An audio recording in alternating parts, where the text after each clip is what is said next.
जस्तै अब टिकटकबाट चाहिँ तपाईँको जीवनमा चाहिँ परिवर्तन आएको छ त? टिकटकबाट मेरोबाट नआए पनि होइन धेरैको जीवनमा परिवर्तन आएको छ। किनभने कैयौँले आफ्नो प्रोडक्टहरूको प्रचार गर्न पाइरहेछ होइन, कति लाइभ बस्ने मान्छेहरूले लाइभबाट उ गर्न पाइरहेछ होइन। अब मेरो विचारमा अब मेरो टिकटकको बारेमा भन्नुहुन्छ भने होइन, अहिले त म लगभग 1 महिना जति टिकटक लाइभ आएको थिएँ, त्यही पनि अहिले त छोडिदिइरहेको छु, 15-20 दिन भयो होइन।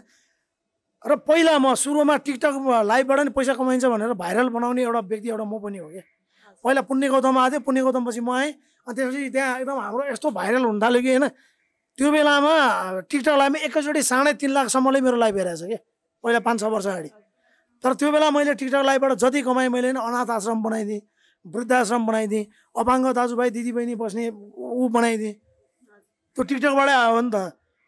मैले त्यो गरेँ। अब कतिले व्यक्तिगत रूपमा नि खर्च गरेँ, कतिले घर बनाए, कतिले गाडी किने, कतिले गर्लफ्रेन्ड घुमाए, कतिले बोयफ्रेन्ड घुमाए। तर त्यो पनि त गऱ्यो नि त टिकटकले गर्दाखेरि। एउटा चाइनाले बनाइदिएको एपबाट गर्नु त गऱ्यो नि त मान्छेहरूले।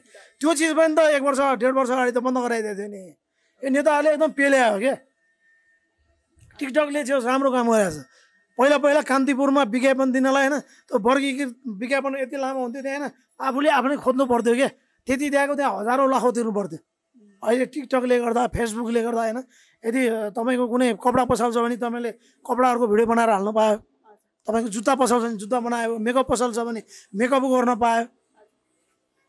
तर यो चिज पनि होइन, नेपाली जनताले यो चिज सामाजिक सञ्जाल युज गरेर पैसा कमायो भनेर यो नेताहरू र नेताका झोले झाम्टेहरूलाई रिच भएर त्यो पनि बन्द गराइदियो क्या। त्यसकै परिणाम हो 23 र 24 गते।